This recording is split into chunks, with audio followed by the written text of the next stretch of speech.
नमस्कार साथियों, स्वागत है आप सभी का अपने channel target UP exam with Abhishek में। आज हम इतिहास की शायद सबसे बड़ी और सबसे हैरान करने वाली कॉरपोरेट टेकओवर की कहानी समझेंगे। सोचिए एक कंपनी जो मसाले और कपड़ा बेचने आई थी, उसने सिर्फ 150 सालों में धोखे, रणनीति और जंग के दम पर एक पूरे उपमहाद्वीप पर कब्जा कर लिया। बिल्कुल। हम बात कर रहे हैं भारत में यूरोपीय कंपनियों के आने की। ये कहानी 1498 में एक पुर्तगाली जहाज के केरल पहुंचने से शुरू होती है और 1765 में इलाहाबाद में एक संधि पर खत्म होती है। एक ऐसी संधि जिसने ईस्ट इंडिया कंपनी को व्यापारी से शासक बना दिया।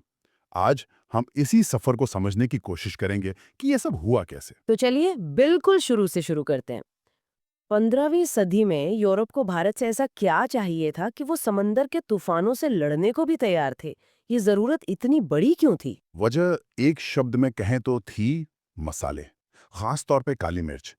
देखिए, उस जमाने में यूरोप में रेफ्रिजरेटर तो होते नहीं थे, तो मांस को लंबे समय तक खाने लायक बनाए रखने के लिए और उसके स्वाद को बेहतर करने के लिए भारतीय मसालों की बहुत ज्यादा मांग थी। ये एक लग्जरी आइटम था। लेकिन व्यापार तो पहले भी होता था, है ना, जमीनी रास्ते से।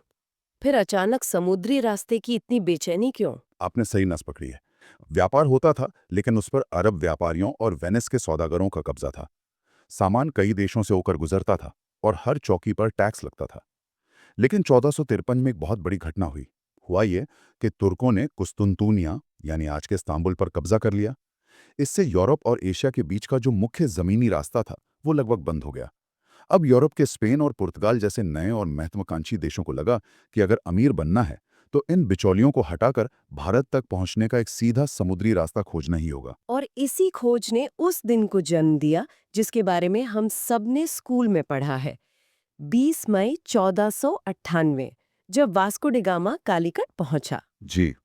वहां के स्थानीय हिंदू शासक, जिनकी उपाधि जमोरिन थी, ने परंपरा के अनुसार उनका स्वागत किया।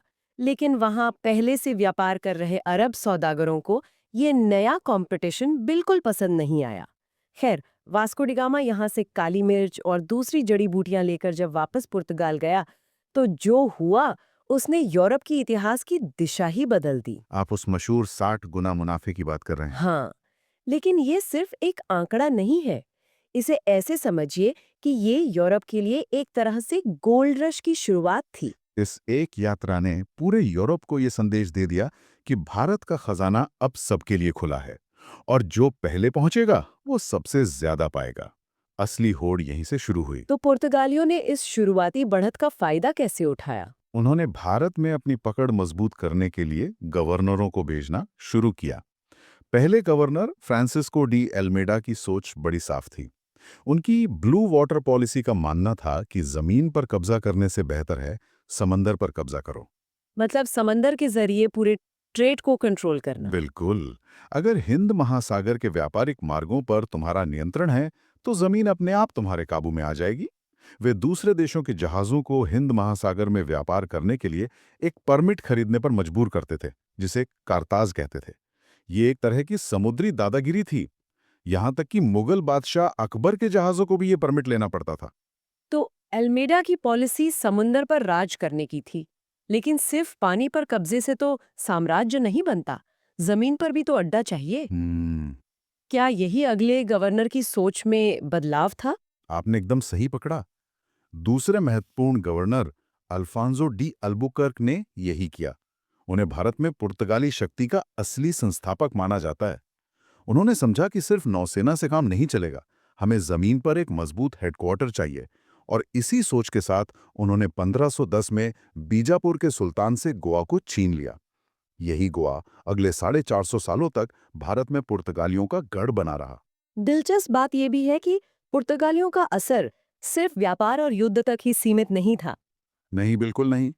भारत में पहली प्रिंटिंग प्रेस वही लाए, जिससे ईसाई धर्म की किताबों को छापने में मदद मिली। तंबाकू, आलू और लाल मिर्च की खेती भी उन्हीं की देन है। और चर्च बनाने की जो गॉथिक वास्तुकला हम देखते हैं, उसकी शुरुआत भी उन्होंने ही की। पुर्तगालियों का ये जबरदस्त मुनाफा यूरोप के दूसरे देशों से छिपा नहीं रह सका होगा, खासकर उनके पड़ोसियों से। स्वाभाविक है। इस दौड़ में अगले खिलाड़ी थे डच। वो खुद समुद्री व्यापार के माहिर थे। उन्हें लगा कि इस मुनाफे की दौड़ में पीछे नहीं रहा जा सकता। लेकिन भारत में उनकी रणनीति थोड़ी अलग थी। उनका मुख्य ध्यान मसालों से ज्यादा भारतीय सूती कपड़ों, नील और शोरे के निर्यात पर था। उन्होंने 1605 में मुसुलीपट्टनम में अपनी पहली फैक्ट्री लगाई। लेकिन भारत में डच कभी भी पुर्तगालियों या अंग्रेजों जितनी बड़ी ताकत नहीं बन पाए। ऐसा क्यों? क्योंकि उनका असली फोकस भारत कभी था ही नहीं। उनका मुख्य केंद्र था इंडोनेशिया और उसके मसाला द्वीप, जिन्हें स्पाइस आइलैंड्स कहते हैं। भारत उनके लिए एक साइड बिजनेस जैसा था। इसलिए जब अंग्रेजों से उनका टकराव हुआ तो वे ज्यादातर इंडोनेशिया पर ध्यान केंद्रित करने के लिए भारत से पीछे हट गए। और फिर एंट्री होती है कहानी के मुख्य खिलाड़ी की, the English east India company. 31 December 1600 London में कुछ व्यापारियों के समूह को ब्रिटेन की महारानी एलिजाबेथ आय से पूर्व के देशों के साथ व्यापार करने का एक चार्टर यानी एक अधिकार मिला। 1608 में कैप्टन विलियम हॉकिंस हेक्टर नाम के जहाज से सूरत पहुंचा और सीधे मुगल बादशाह जहांगीर के दरबार में आगरा गया। जहांगीर तो उससे काफी प्रभावित हुआ था ना? बहुत ज्यादा। हॉकिंस तुर्की भाषा बोल लेता था, जिससे जहांगीर को उससे सीधे बात करने में आसानी हुई। जहांगीर ने खुश होकर उसे 400 का मनसब और वो क्या कहते हैं इंग्लिश खान की उपाधि भी दी। लेकिन जब हॉकिंस ने सूरत में फैक्ट्री खोलने की पक्की इजाजत मांगी तो जहांगीर हिचकिचा गया। उसके दरबार में पुर्तगालियों का बहुत ज्यादा दबाव था और वो उन्हें नाराज नहीं करना चाहता था। तो अंग्रेजों को आखिरकार ये अनुमति मिली कैसे? ये काम किया कूटनीति ने, जोर जबरदस्ती ने नहीं। 1615 में ब्रिटिश सम्राट जेम्स वन के एक आधिकारिक राजदूत सर थॉमस रो जहांगीर के दरबार में पहुंचे। वो हॉकिंस की तरह तोहफे लेकर नहीं, बल्कि एक बराबर की शक्ति के प्रतिनिधि के तौर पर आए। उन्होंने अपनी कूटनीति से जहांगीर को यह समझाने में कामयाबी हासिल की कि अंग्रेजों से व्यापारिक संबंध बनाना मुगल साम्राज्य के लिए फायदेमंद होगा। नतीजा ये हुआ कि अंग्रेजों को मुगल साम्राज्य में कहीं भी फैक्ट्री खोलने और व्यापार करने की छूट मिल गई। तो उन्हें अनुमति मिल गई, लेकिन एक साम्राज्य या तो रात नहीं बनता। सर थॉमस रो के आने और उस बड़ी घटना यानी प्लासी के युद्ध के बीच लगभग 150 साल का फासला है। इस दौरान कंपनी कर क्या रही थी? क्या वो बस चुपचाप व्यापार कर रही थी? ये बहुत जरूरी सवाल है। वो चुप नहीं बैठे थे, बल्कि बहुत धीरे धीरे और स्ट्रेटजी के साथ अपनी नींव मजबूत कर रहे थे। उन्होंने भारत के 3 कोनों पर अपने 3 मजबूत किले बनाए, 3 प्रेसिडेंसीज, पश्चिम में बंबई, दक्षिण में मद्रास और पूर्व में कलकत्ता। ये तीनों बंदरगाह थे, जिससे उनका ब्रिटेन से संपर्क बना रहता था और जरूरत पड़ने पर सेना भी बुलाई जा सकती थी। एक मिनट, मैंने सुना है कि बॉम्बे का किस्सा तो और भी अजीब है। क्या ये सच है कि इतना बड़ा और जरूरी शहर कंपनी को लगभग मुफ्त में मिल गया था? ये कैसे हुआ? ये कहानी उस दौर की राजनीति को दिखाती है। 1661 में इंग्लैंड के राजा चार्ल्स द्वितीय की शादी पुर्तगाल की राजकुमारी कैथरीन से हुई। इस शादी में पुर्तगालियों ने बंबई का द्वीप अंग्रेज राजा को दहेज में दे दिया। अब राजा के लिए बंबई किसी काम का नहीं था, तो उन्होंने 1668 में इसे सिर्फ 10 पाउंड सालाना किराए पर ईस्ट इंडिया कंपनी को सौंप दिया। आप सोचिए, आज के मुंबई की कीमत तब सिर्फ 10 पाउंड सालाना थी। अविश्वसनीय है। तो कंपनी ने अपने 3 अड्डे बना लिए। लेकिन असली गेम चेंजर तो 1717 में आया है ना? मुगल बादशाह फरुख सियर का वो फरमान। बिल्कुल, उसे दस्तक कहा गया। उस फरमान ने कंपनी को बंगाल, जो उस समय भारत का सबसे अमीर सूबा था, में बिना कोई टैक्स या चुंगी दिए व्यापार करने की आज़ादी दे दी। कंपनी को सिर्फ 3000 रुपए सालाना देने थे। इसे कंपनी का मैग्ना कार्टा भी कहते हैं, क्योंकि इसने उन्हें भारतीय और दूसरे विदेशी व्यापारियों के मुकाबले एक बहुत बड़ी और अनुचित बढ़त दे दी। लेकिन ये तो सीधे सीधे पक्षपात था। क्या भारतीय व्यापारियों ने इसका विरोध नहीं किया? यही तो आगे चलकर बंगाल के नवाब के साथ झगड़े की जड़ बना होगा। यकीनन यहीं से टकराव का बीज बोया गया। भारतीय व्यापारियों को हर माल पर टैक्स देना पड़ता था, जबकि कंपनी का माल बिना टैक्स के निकलता था। इससे नवाब को राजस्व का भारी नुकसान हो रहा था और स्थानीय बाजार बर्बाद हो रहा था। ये तनाव धीरे धीरे बढ़ता गया। लेकिन इस तनाव के चरम पर पहुंचने से पहले अंग्रेजों को अपने आखिरी यूरोपीय दुश्मन से निपटना था, फ्रांसीसी। जी, फ्रांसीसी भारत में सबसे आखिर में आए और उनकी कंपनी अंग्रेजों से बहुत अलग थी। ईस्ट इंडिया कंपनी एक प्राइवेट कंपनी थी जो मुनाफे के लिए तेजी से फैसले लेती थी। वहीं फ्रांसीसी कंपनी सरकारी थी, जिसे हर छोटे बड़े फैसले के लिए पेरिस से आदेश आने का इंतजार करना पड़ता था। इसका क्या असर पड़ा? असर बहुत गहरा हुआ। भारत में फ्रांसीसी गवर्नर डुप्ले बहुत काबिल और महत्वाकांक्षी था। उसका सपना सिर्फ व्यापार करना नहीं, बल्कि भारत में एक फ्रांसीसी साम्राज्य बनाना था। लेकिन जब भी उसे कोई तेज फैसला लेना होता, तो पेरिस की ब्यूरोक्रेटिक मशीनरी आड़े आ जाती थी। जब तक उनके पास ऑर्डर पहुंचते, रॉबर्ट क्लाइव जैसा कोई तेज तर्रार अंग्रेज खेल खत्म कर चुका होता था। और इसी महत्वाकांक्षा का नतीजा थे कर्नाटक युद्ध। हाँ, ये युद्ध असल में भारत की जमीन पर लड़ी गई एक एंग्लो फ्रेंच जंग थी। दोनों कंपनियां भारतीय राजाओं के उत्तराधिकार के झगड़ों में दखल देती। एक पक्ष का साथ अंग्रेज देते, तो दूसरे का फ्रांसीसी। लेकिन निर्णायक लड़ाई 1760 में वॉन्डीवॉश का युद्ध थी, जहां अंग्रेज सेनापति सर आयरकूट ने फ्रांसीसियों को बुरी तरह हराया। इस हार के बाद भारत में फ्रांसीसी खतरा लगभग समाप्त हो गया। अब मैदान में सिर्फ एक यूरोपीय ताकत बची थी, ईस्ट इंडिया कंपनी। और अब जब सारे यूरोपीय प्रतिद्वंदी रास्ते से हट गए, तो कंपनी ने अपनी पूरी ताकत भारत के सबसे अमीर सूबे बंगाल पर लगा दी। उस समय बंगाल को भारत की कामधेनु कहा जाता था। वहां के युवा नवाब थे सिराजुद्दौला, जो दस्तक के दुरुपयोग और कलकत्ता में अंग्रेजों द्वारा की जा रही किलेबंदी से बेहद नाराज थे। तनाव तब अपने चरम पर पहुंच गया जब 20 जून 1756 को ब्लैक होल की घटना हुई। इसके बारे में बहुत विवाद है ना?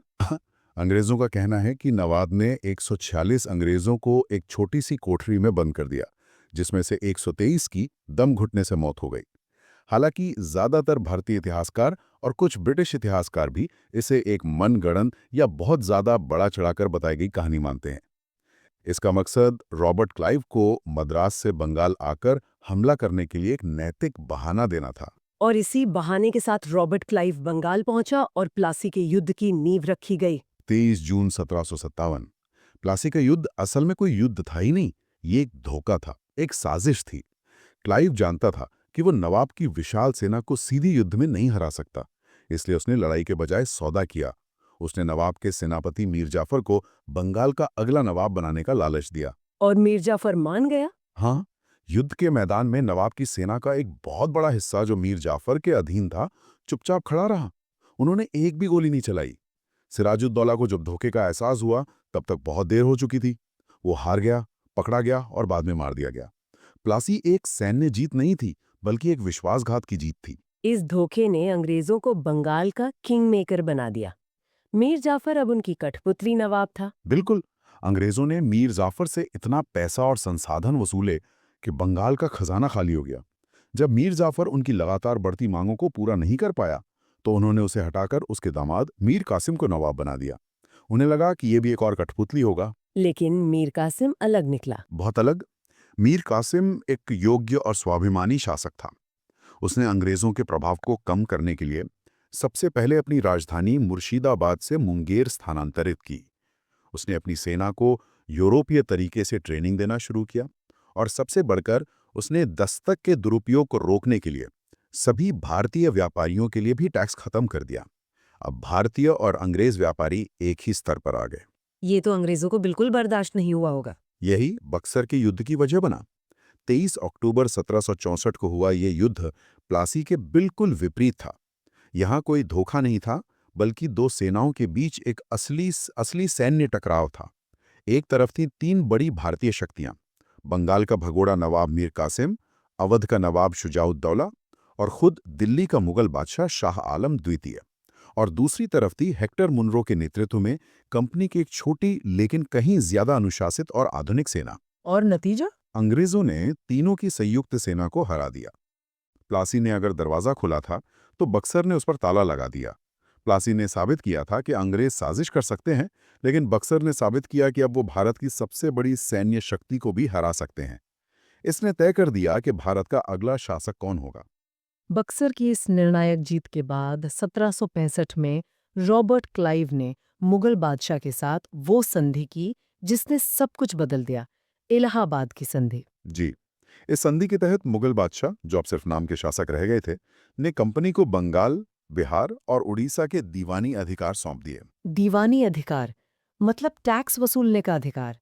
तो मुगल बादशाह ने अपनी सबसे अमीर जमीनों का टैक्स वसूलने का काम एक विदेशी कंपनी को सौंप दिया। हाँ, इसके बदले में कंपनी बादशाह को 26 लाख रुपए सालाना पेंशन देगी। यहीं से बंगाल में उसको ख्यात द्वैध शासन यानी ड्यूअल गवर्नमेंट की शुरुआत हुई। ये क्लाइव के दिमाग की उपज थी और बहुत ही शातिर व्यवस्था थी। ये काम कैसे करती थी? इसका मतलब था कि अधिकार और जिम्मेदारी को अलग अलग कर दिया गया। राजस्व वसूलने का काम यानी पैसा कमाने का अधिकार, जिसे दीवानी कहते हैं, वो कंपनी के पास था, और प्रशासन चलाना, कानून व्यवस्था बनाए रखना और जनता के कल्याण की जिम्मेदारी मतलब निजामत, वो नवाब के पास थी। सीधे शब्दों में कहें तो अंग्रेजों के पास सारे अधिकार थे पर कोई जिम्मेदारी नहीं थी, और नवाब के पास सारी जिम्मेदारियां थी पर कोई अधिकार नहीं था। तो 1498 में जो सफ़र मसालों की तलाश में शुरू हुआ था, वो 1765 तक भारत के सबसे अमीर हिस्से पर राज करने तक पहुंच गया। बिल्कुल। 1765 की इलाहाबाद की संधि सिर्फ एक कागज का टुकड़ा नहीं थी, बल्कि ये उस प्रक्रिया का अंतिम पड़ाव थी जिसने एक व्यापारिक कंपनी को उपमहाद्वीप की सबसे बड़ी राजनीतिक और सैन्य शक्ति बना दिया। कॉर्पोरेट टेकओवर अब पूरा हो चुका था। तो चलिए इसी बुनियाद पर आज गहराई से बात करते हैं। कहानी शुरू होती है 1764 में, बक्सर की युद्ध में जीत के बाद। 16 अगस्त 1765 रॉबर्ट क्लाइव और मुगल सम्राट शाह आलम द्वितीय के बीच इलाहाबाद में एक संधि होती है। ये कोई मामूली समझौता तो नहीं रहा होगा। बिल्कुल नहीं। ये एक तरह से सत्ता का हस्तांतरण था। इस संधि में एक शब्द बहुत महत्वपूर्ण था, दीवानी। दीवानी। हाँ, दीवानी अधिकार। इस संधि के जरिए मुगल सम्राट ने ईस्ट इंडिया कंपनी को बंगाल, बिहार और उड़ीसा के दीवानी अधिकार सौंप दिए। मतलब लगान या टैक्स वसूलने का अधिकार। बिल्कुल। अब वो सिर्फ व्यापारी नहीं रहे, वो एक तरह से शासक बन गए, रातों रात, बिना कोई ताज पहने। और यहीं से सारा खेल बदल जाता है। मतलब अब उन्हें इंग्लैंड से पैसा लाने की जरूरत ही नहीं थी। जरूरत ही नहीं थी। अब वो भारत के ही पैसे से भारत में अपनी ताकत बढ़ा सकते थे, अपनी सेना खड़ी कर सकते थे। तो इसका असर कितना बड़ा था? मतलब क्या कोई अंदाजा है कि कंपनी को कितना फायदा हुआ? अंदाजा आप ऐसे लगाइए कि इस एक संधि से कंपनी की सालाना आय लगभग 30 लाख पाउंड हो गई। 30 लाख पाउंड उस जमाने में? हाँ, ये उस समय ब्रिटिश सरकार के कुल राजस्व का लगभग कह सकते हैं 15 से 20% था। कमाल है। मतलब एक प्राइवेट कंपनी के पास एक देश की सरकार जितनी ताकत आ गई थी। वित्तीय ताकत। और इसी पैसे ने उनकी भारत विजय का रास्ता खोला। अविश्वसनीय। लेकिन इस सौदे में मुगल सम्राट को क्या मिला इतनी बड़ी ताकत सौंपने के बदले में? देखिए, कागज पर तो उन्हें 26 लाख रुपए की सालाना पेंशन मिली और साथ में अवध के नवाब से छीने गए इलाहाबाद और कड़ा के जिले भी दे दिए गए। कागज पर तो सम्मानजनक लगता है, पर असल में उनके पास कोई और रास्ता बचा भी नहीं था। वो बक्सर में हार चुके थे। सही बात है। सौदेबाजी करने की हालत में तो वो थे ही नहीं। बिल्कुल नहीं। पर अंग्रेज चालाक थे।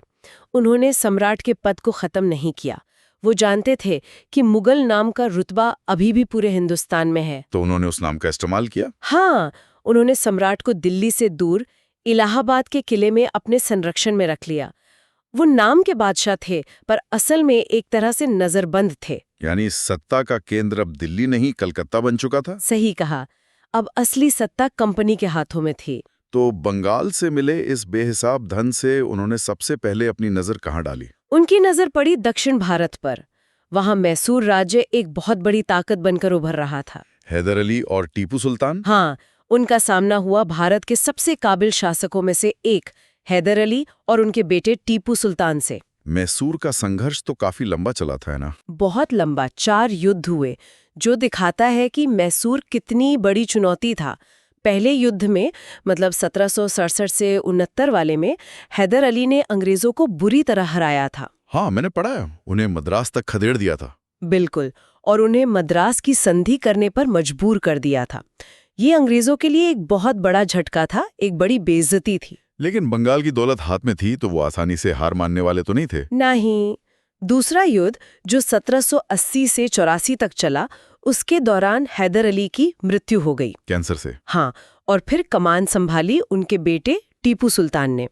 और टीपू तो अपने पिता से भी ज्यादा अंग्रेजों के कट्टर दुश्मन थे। और वो अपनी सेना को आधुनिक भी बना रहे थे फ्रांसीसियों की मदद से। हाँ, बिल्कुल। और आपको जानकर शायद हैरानी हो कि टीपू ने युद्ध में रॉकेट का इस्तेमाल किया था, एक ऐसी तकनीक जो उस समय यूरोप में भी नहीं थी। मतलब वो सिर्फ एक योद्धा नहीं थे, एक इनोवेटर भी थे। सही कहा।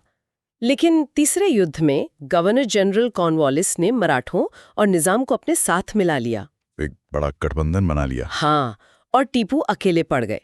उन्हें अपना आधा राज्य खोना पड़ा और आखिर में 1799 में चौथे युद्ध में लॉर्ड वेलेस्ली ने हमला किया और श्रीरंगपट्टनम के किले की रक्षा करते हुए टीपू सुल्तान मारे गए। और मैसूर पर अंग्रेजों का कब्जा हो गया। जी।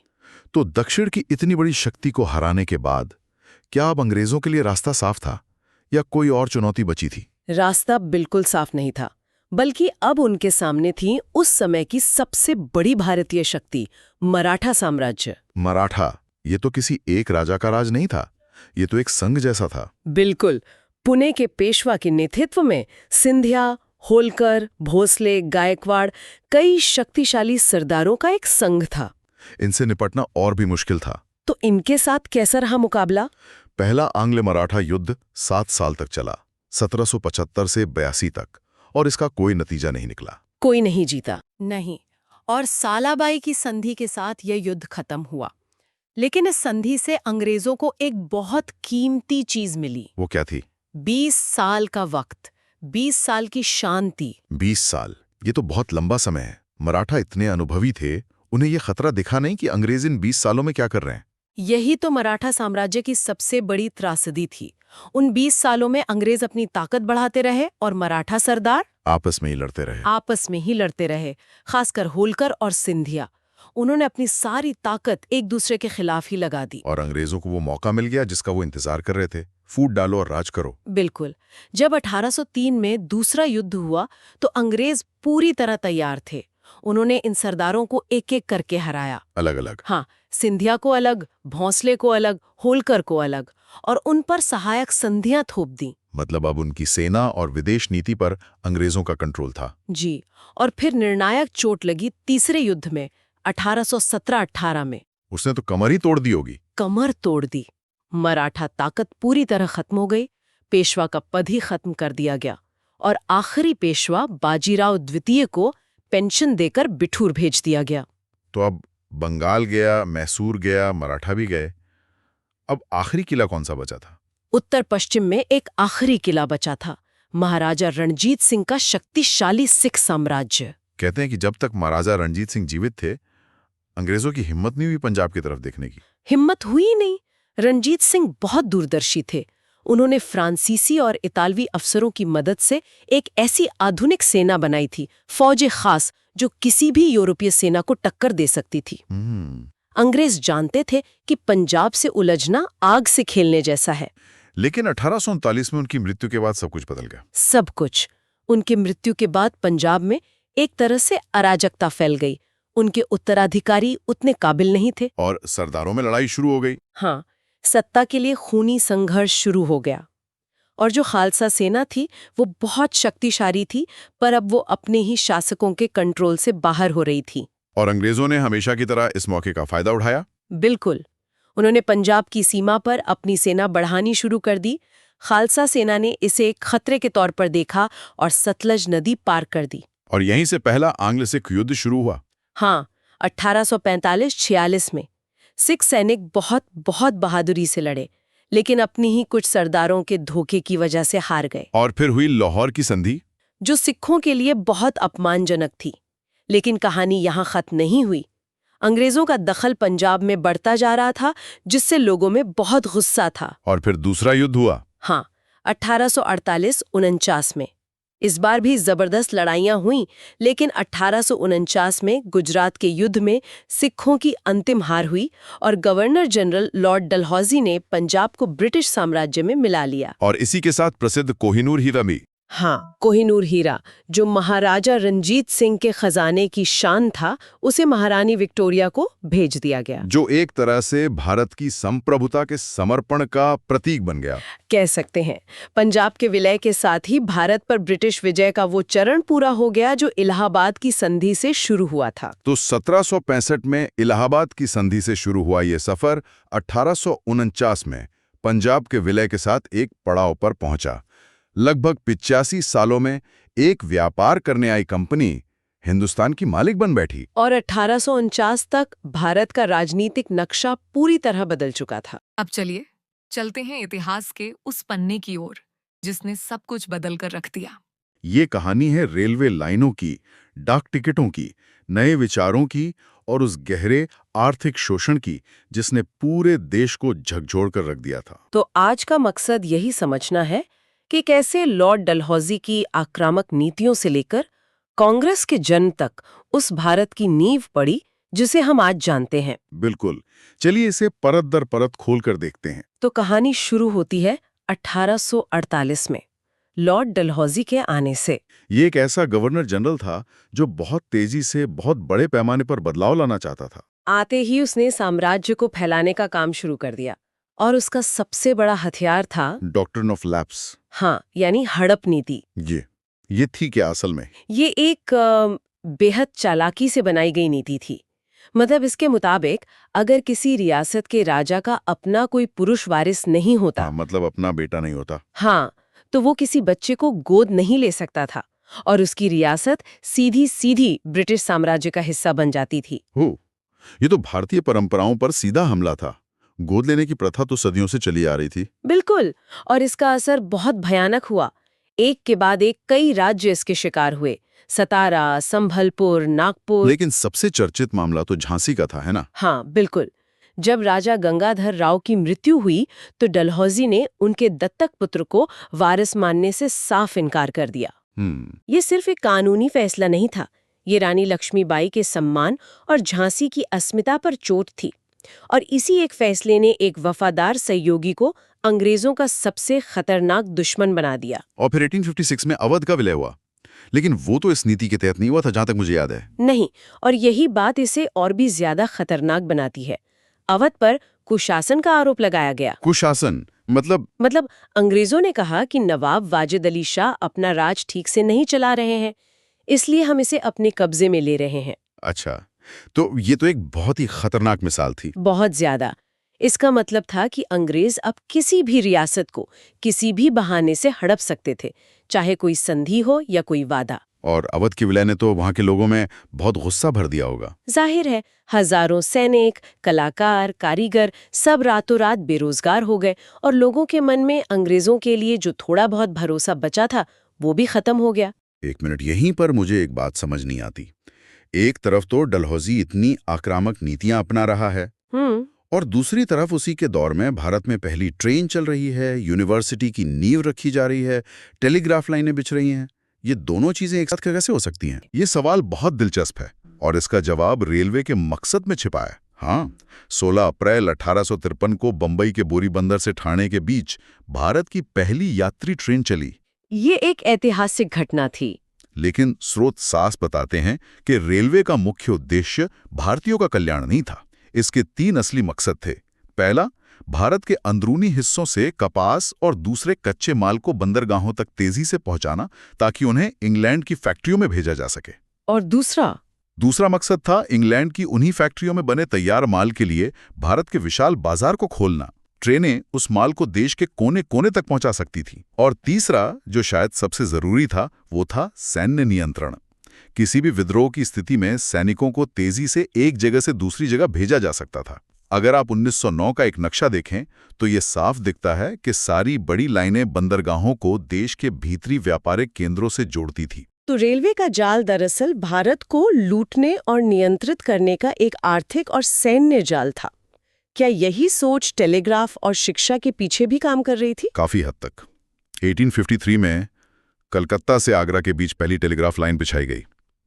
ये एक रणनीतिक हथियार था। 1857 के विद्रोह के दौरान, जब विद्रोहियों के पास संवाद का कोई तेज साधन नहीं था, अंग्रेजों ने टेलीग्राफ का इस्तेमाल करके अपने सेनाओं को समन्वित किया। एक अंग्रेज अधिकारी ने तो बाद में लिखा भी कि टेलीग्राफ ने हमारी जान बचाई। और शिक्षा, 1854 का वुड्स डिस्पैच, उसे तो बहुत बड़ा कदम माना जाता है। उसे भारतीय शिक्षा का मैग्ना कार्टा भी कहते हैं। हाँ, और कागज पे वो था भी। उसने प्राथमिक स्कूल से लेकर विश्वविद्यालय तक की शिक्षा का एक पूरा ढांचा तैयार किया। इसी की सिफारिश पर 1857 में कलकत्ता, बंबई और मद्रास में विश्वविद्यालयों की स्थापना हुई। हर प्रांत में एक शिक्षा विभाग बनाया गया। लेकिन इसके पीछे भी एक दोहरा मकसद था। एक तरफ तो ज्ञान का प्रसार था, लेकिन दूसरी तरफ एक ऐसा वर्ग तैयार करना था जो रंग और खून से भारतीय हो, पर सोच, पसंद और नैतिकता में अंग्रेज हो। इस उबलते हुए पतीले पर ढक्कन हटाने वाली आखिरी चिंगारी क्या थी? वो चिंगारी थी एक नई राइफल, एनफील्ड राइफल, और उसके कारतूस। अफवाह तेजी से फैली कि इन कारतूसों को राइफल में डालने से पहले दांत से काटना पड़ता है और उन पर गाय और सूअर की चर्बी लगी हुई है। इसने हिंदू और मुसलमान दोनों सिपाहियों की धार्मिक भावनाओं को आग लगा दी। ये दशकों से जमा हो रहे अपमान और शिकायतों के ताबूत में आखिरी कील जैसा था। बिल्कुल। वो कारतूस सिर्फ एक तत्कालिक कारण थे। असली वजह तो बहुत गहरी थी। स्रोत हमें इन वजहों को 3 हिस्सों में बांटकर दिखाते हैं: राजनीतिक, आर्थिक और सामाजिक धार्मिक। एकदम सही। राजनीतिक कारण तो साफ थे। डलहौजी की हड़प नीति और अवध का विलय, इसने राजाओं और नवाबों को दुश्मन बना दिया था। आर्थिक कारणों ने आम आदमी को तोड़ा। अंग्रेजों की भू राजस्व नीतियां जैसे स्थायी बंदोबस्त इतनी कठोर थी कि किसान बर्बाद हो गए, जमीनें साहूकारों के पास चली गईं। वहीं इंग्लैंड से आए सस्ते मशीन निर्मित कपड़ों ने भारत के बुनकरों और कारीगरों का काम छीन लिया। मतलब शहर और गांव दोनों ही आर्थिक रूप से तबाह हो रहे थे। और सामाजिक धार्मिक कारण शायद सबसे ज्यादा संवेदनशील थे। 29 मार्च 1857 को बैरकपुर में मंगल पांडे ने विद्रोह कर दिया। लेकिन असली शुरुआत 10 मई को मेरठ से हुई। विद्रोह के प्रतीक के तौर पर कमल का फूल और रोटी एक गांव से दूसरे गांव भेजे गए। ये एक अद्भुत तरीका था संदेश पहुंचाने का। और जल्द ही दिल्ली, कानपुर, लखनऊ, झांसी, बिहार, हर जगह विद्रोह फैल गया। बहादुर शाह जफर, नाना साहेब, तात्या टोपे, बेगम हजरत महल, रानी लक्ष्मीबाई, कुंवर सिंह, ये सब बड़े नाम नेतृत्व कर रहे थे। लेकिन यहीं इस विद्रोह की सबसे बड़ी कमजोरी भी छिपी थी, है ना? हाँ बिल्कुल। ये सब अपने अपने इलाकों के लिए पूरी बहादुरी से लड़े, लेकिन उनके पास एक साझा राष्ट्रीय विजन नहीं था। एक मजबूत केंद्रीय नेतृत्व की कमी थी। और शायद इसीलिए ये विद्रोह सफल नहीं हो पाया। हाँ, विद्रोह तो कुचल दिया गया, लेकिन इसने ब्रिटिश साम्राज्य की नींव हिला दी। लंदन में बैठे हुक्मरानों को समझ आ गया कि एक व्यापार करने वाली कंपनी, ईस्ट इंडिया कंपनी, हाँ, वो अब इतने बड़े देश पर राज नहीं कर सकती। अब कुछ बड़ा और निर्णायक करना होगा। और वो बड़ा कदम था गवर्नमेंट ऑफ इंडिया एक्ट 1858। मतलब कंपनी राज खत्म और भारत सीधे ब्रिटिश ताज के अधीन। बिल्कुल। गवर्नर जनरल अब वाइसरॉय बन गया, जो सीधे महारानी का प्रतिनिधि था। ये तो बहुत बड़ा बदलाव था। सतही तौर पर तो था।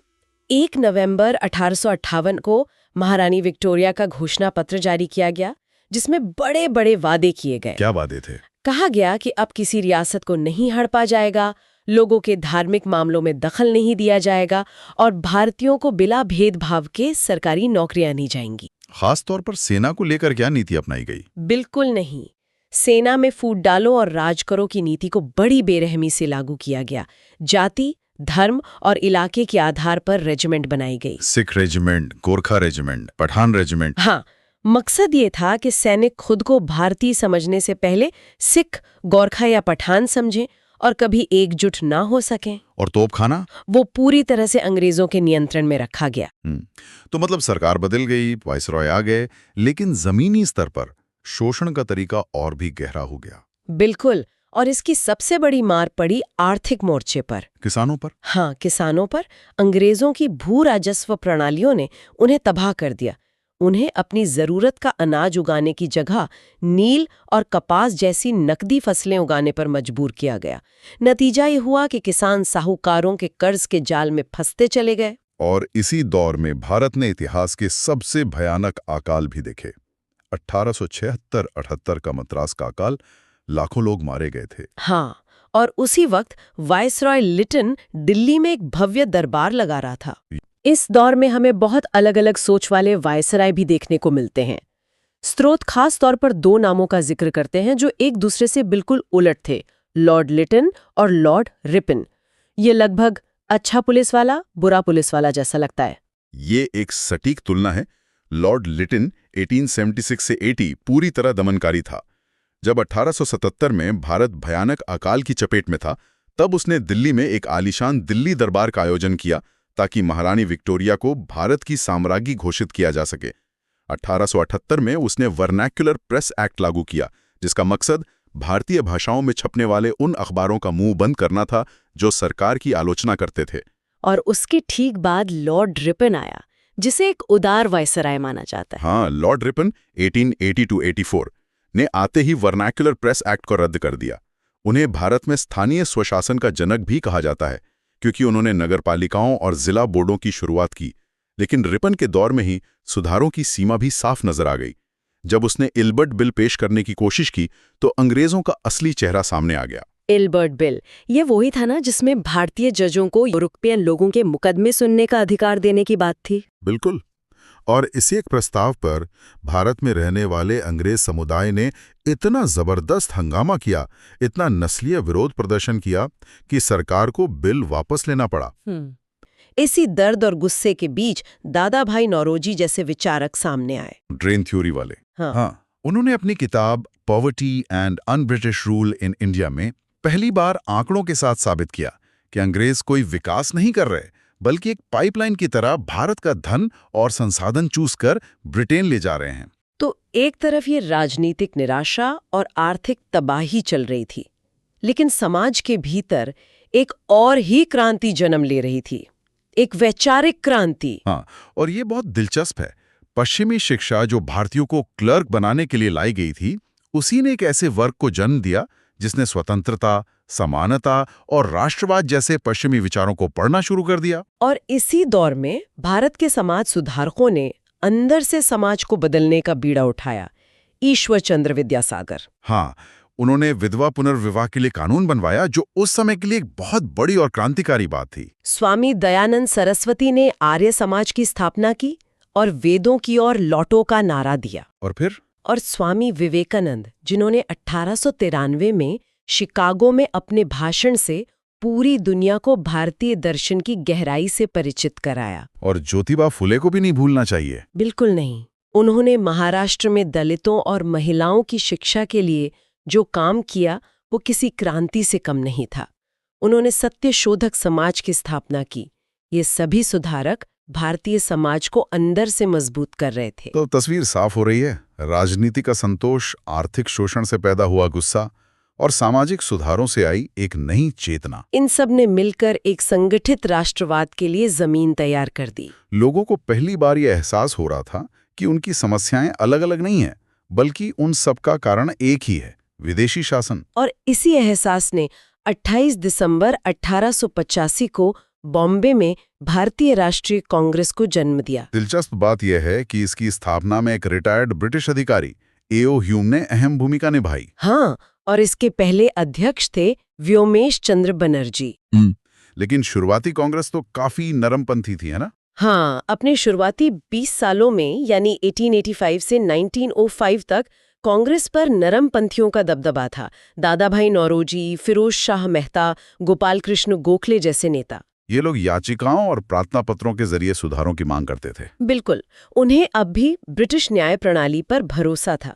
उन्हें लगता था कि अगर हम अपनी बात सही तरीके से अंग्रेजों तक पहुंचाएंगे तो वो हमारी मांगे मान लेंगे। लेकिन शायद ऐसा हुआ नहीं, और इसी नाकामी ने कांग्रेस के भीतर एक दूसरे गुट को जन्म दिया होगा। हाँ, जो ज्यादा आक्रामक था।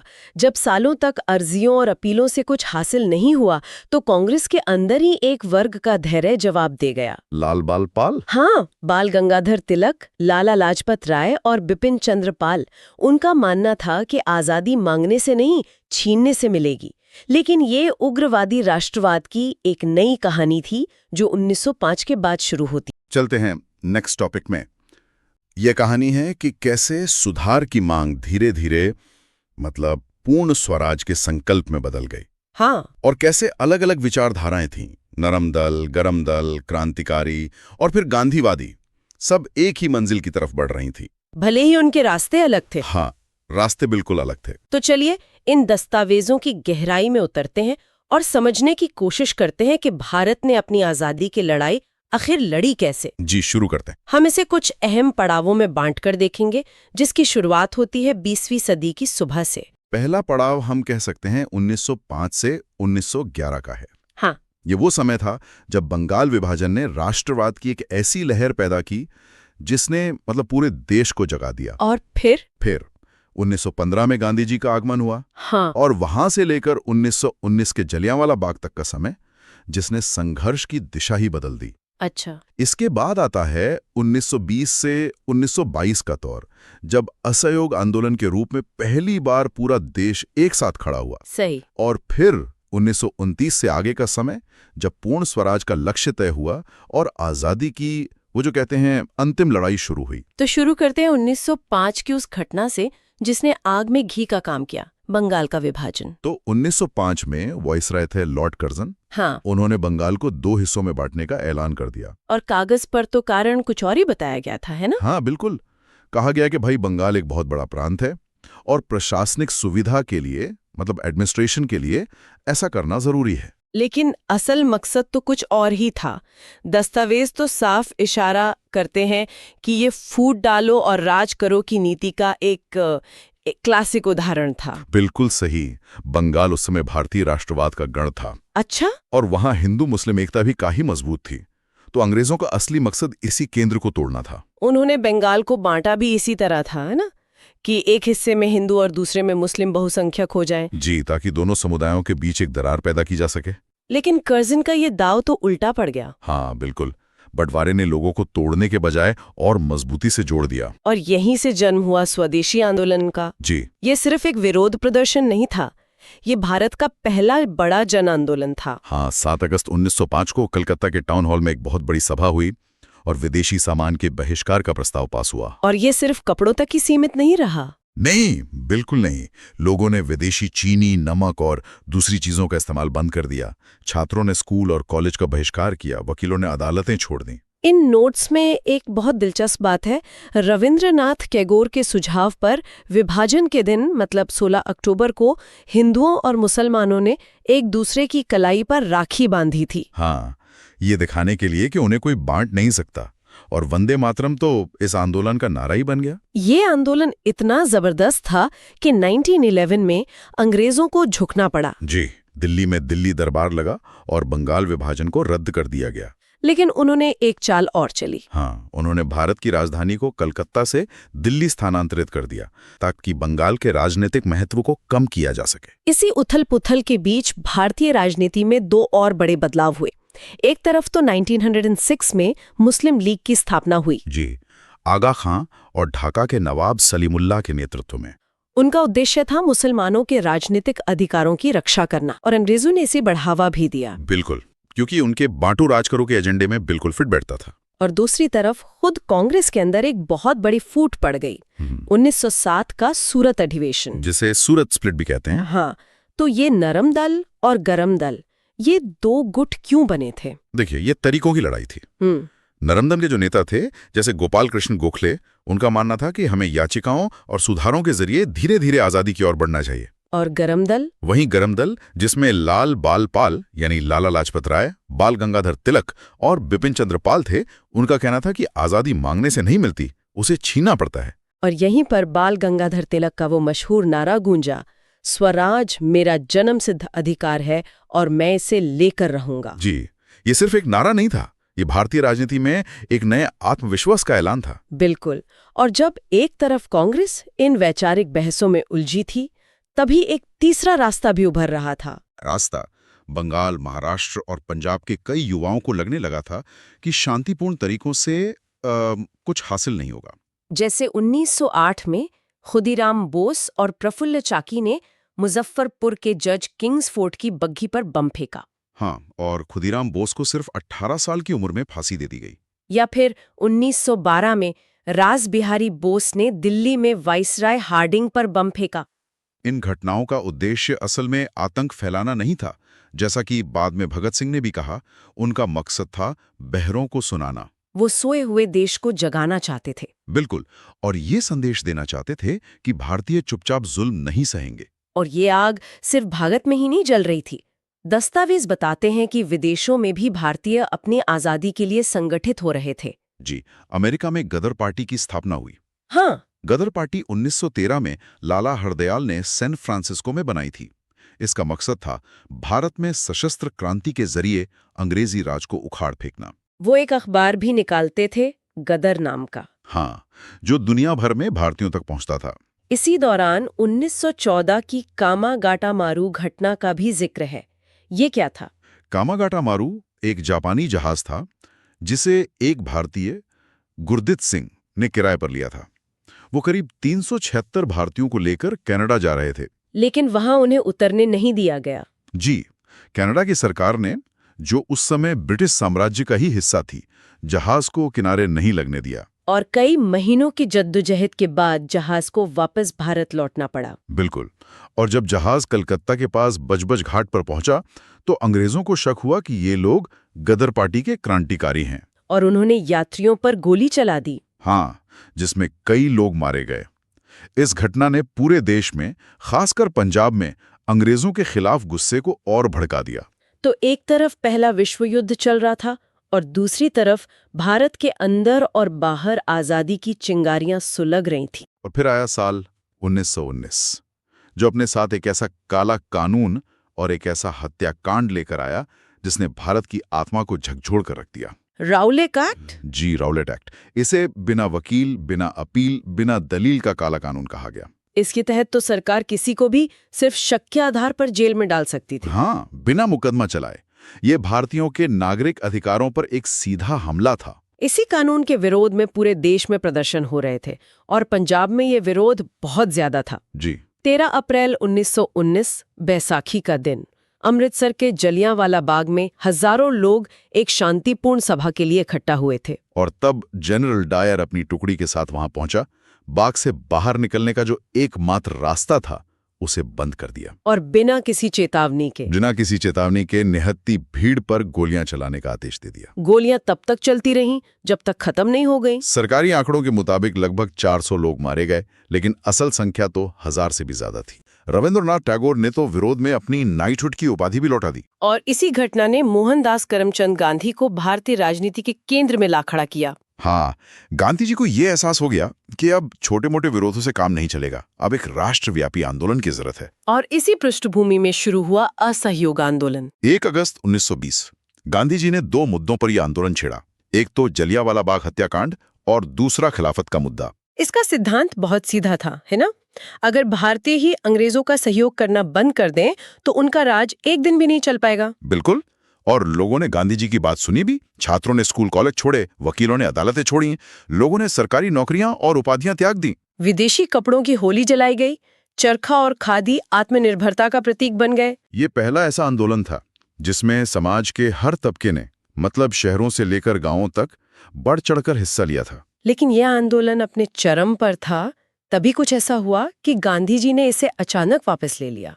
5 फरवरी 1922 चौरी चौरा कांड। जी, उत्तर प्रदेश के गोरखपुर में चौरी चौरा नाम की जगह पर प्रदर्शनकारियों की एक भीड़ हिंसक हो गई और उन्होंने एक पुलिस थाने में आग लगा दी, जिसमें 22 पुलिस वाले मारे गए। और गांधी जी तो अहिंसा के पुजारी थे। हाँ। उन्हें लगा कि देश अभी एक बड़े अहिंसक आंदोलन के लिए तैयार नहीं है, और उन्होंने आंदोलन वापस ले लिया। उनके इस फैसले की बहुत आलोचना भी हुई थी। जी, बहुत हुई थी। असहयोग आंदोलन के रुकने से एक खालीपन सा आ गया था।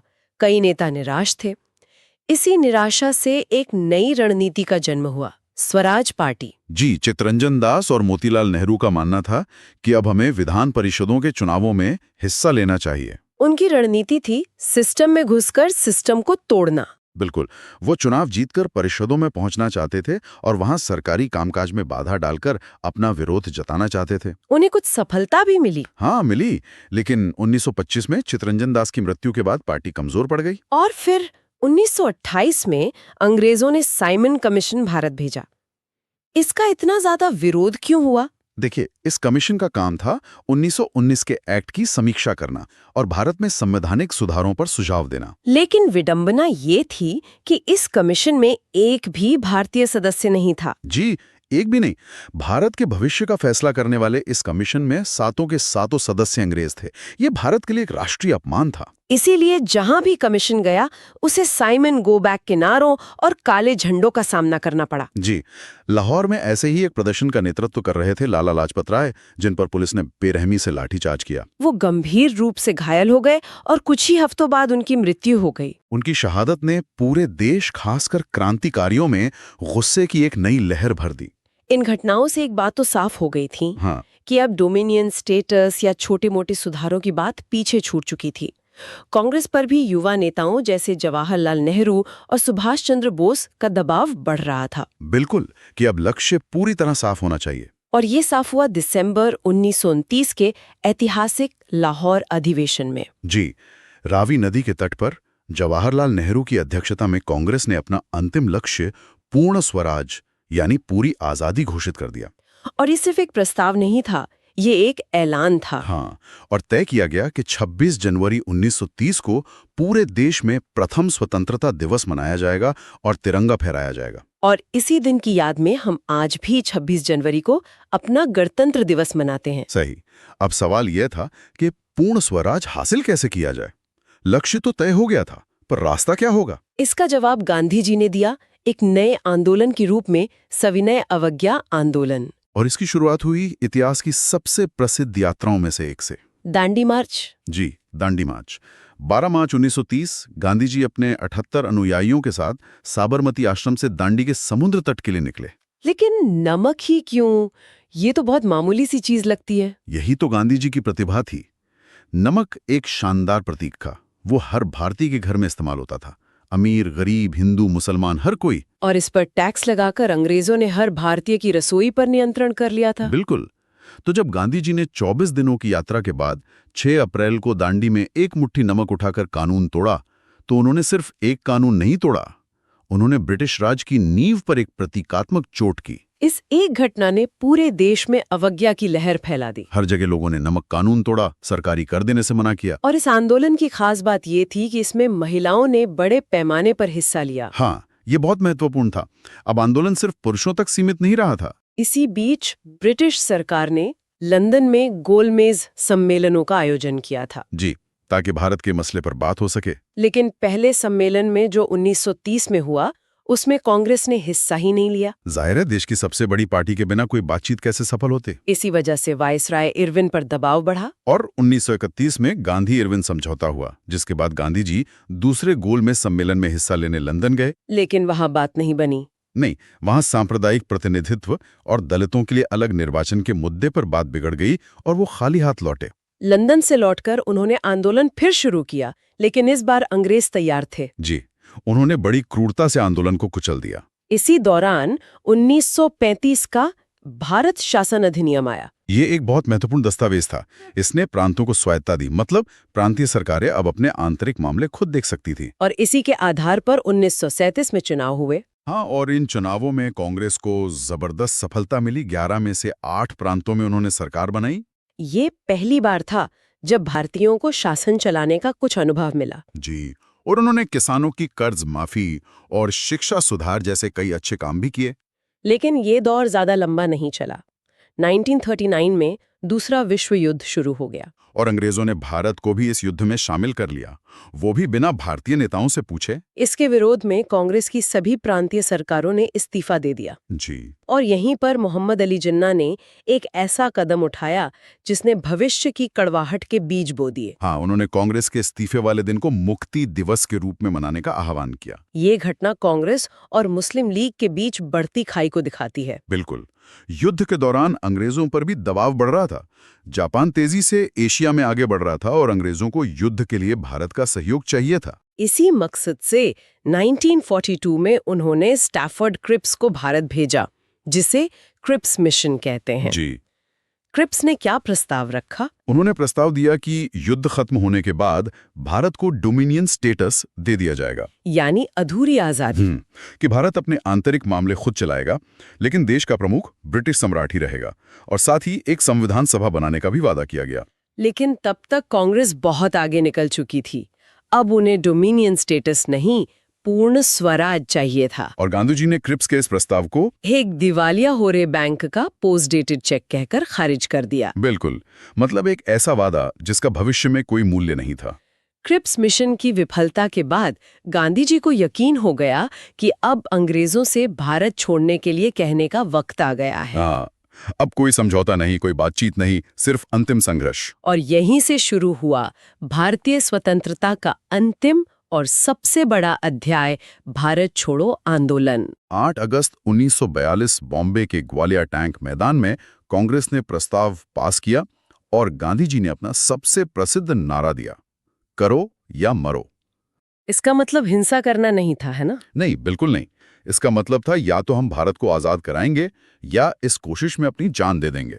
लेकिन अंग्रेज इस बार पूरी तरह तैयार थे। जी, 9 अगस्त की सुबह होते ही ऑपरेशन जीरो आवर के तहत गांधी जी समेत कांग्रेस के सभी बड़े नेताओं को गिरफ्तार कर लिया गया। अंग्रेजों को लगा कि नेताओं को पकड़ लेने से आंदोलन शुरू होने से पहले ही खत्म हो जाएगा। लेकिन हुआ इसका ठीक उल्टा। यही इस आंदोलन की सबसे बड़ी ताकत थी। हाँ, ये एक लीडरलेस यानी नेतृत्व विहीन आंदोलन बन गया। आम लोगों ने, छात्रों ने, किसानों ने खुद कमान संभाल ली। देश भर में हड़तालें हुई, सरकारी इमारतों पर हमले हुए, रेलवे लाइनें उखाड़ दी गईं। कुछ जगहों पर तो जैसे बंगाल के तामलुक, उत्तर प्रदेश के बलिया और महाराष्ट्र के सतारा में लोगों ने अंग्रेजी राज को खत्म कर अपनी समानांतर सरकारें तक बना ली। इन्हीं से कुचल दिया गया। लेकिन इसने अंग्रेजों को ये स्पष्ट संदेश दे दिया कि अब वो भारत पर ज्यादा दिन शासन नहीं कर सकते। युद्ध खत्म हुआ, ब्रिटेन में सरकार बदली और ये साफ हो गया कि भारत की आजादी अब दूर नहीं। लेकिन एक बड़ा सवाल अब भी बाकी था कि क्या भारत एक रहेगा? दुर्भाग्य से इसका जवाब नहीं में मिला। 1946 में पाकिस्तान की मांग पूरी न होने पर मुस्लिम लीग ने प्रत्यक्ष कार्रवाई दिवस का आह्वान कर किया। और इसकी वजह से कलकत्ता और बंगाल बिहार के कई इलाकों में भयानक सांप्रदायिक दंगे भड़क उठे। हजारों लोग मारे गए। इस हिंसा ने यह लगभग तय कर दिया था कि विभाजन को टालना अब नामुमकिन है। भारत के अंतिम वायसराय लॉर्ड माउंटबेटन इसी नतीजे पर पहुंचे। जी, 3 जून 1947 को उन्होंने अपनी योजना पेश की, जिसे माउंटबेटन योजना कहते हैं। इस योजना में साफ कहा गया था कि भारत का विभाजन होगा और भारत और पाकिस्तान नाम के 2 अलग राष्ट्र बनेंगे। हाँ, और पंजाब और बंगाल का भी बंटवारा होगा। बहुत भारी मन से कांग्रेस और लीग दोनों ने इस योजना को स्वीकार कर लिया। और फिर आई 15 अगस्त 1947 की सुबह, एक नई सुबह। जी, भारतीय स्वतंत्रता अधिनियम के तहत सदियों की गुलामी के बाद भारत आजाद हुआ। लाल किले पर तिरंगा लहराया। एक तरफ आजादी का उल्लास था तो दूसरी तरफ विभाजन का दर्द। ये इतिहास का सबसे बड़ा विस्थापन था। लाखों लोग अपने घर-बार छोड़कर शरणार्थी बन गए और इस प्रक्रिया में भयानक हिंसा हुई। पाकिस्तान एक इस्लामी राष्ट्र बना, जबकि भारत ने अपने लिए एक धर्मनिरपेक्ष और लोकतांत्रिक गणतंत्र का रास्ता चुना, जिसका संविधान 26 जनवरी 1950 को लागू हुआ। तो ये थी हमारी पड़ताल 1905 से 1947 तक के उन निर्णायक सालों की जिन्होंने आधुनिक भारत की नींव रखी। ये संघर्षों, बलिदानों, असहमतियों और अंत में जीत की एक जटिल कहानी है। बिल्कुल, और ये हमें याद दिलाती है कि आज़ादी एक बहुत लंबी और कठिन यात्रा का परिणाम थी, जिसमें अनगिनत लोगों ने अपना सब कुछ दांव पर लगा दिया था। और ये हमें सोचने पर भी मजबूर करती है। हमने देखा कि कैसे अलग-अलग विचारधाराएं और रणनीतियां आज़ादी के एक लक्ष्य के लिए लड़ीं। लेकिन एक सवाल जो इन दस्तावेजों को पढ़कर मन में उठता है, वो ये है कि अगर कांग्रेस 1939 में प्रांतीय सरकारों से इस्तीफा न देती और सत्ता में बनी रहती, तो क्या भारत के विभाजन की कहानी कुछ और हो सकती थी? ये एक विचार करने वाला प्रश्न है। इस पर विचार कीजिएगा। अगली बार फिर मिलेंगे एक नए विषय के साथ। वीडियो पसंद आई हो तो लाइक करें, चैनल को सब्सक्राइब करें और आने वाली सभी कॉम्पिटिटिव एग्जाम वीडियो के लिए हमारे साथ जुड़े रहें। धन्यवाद।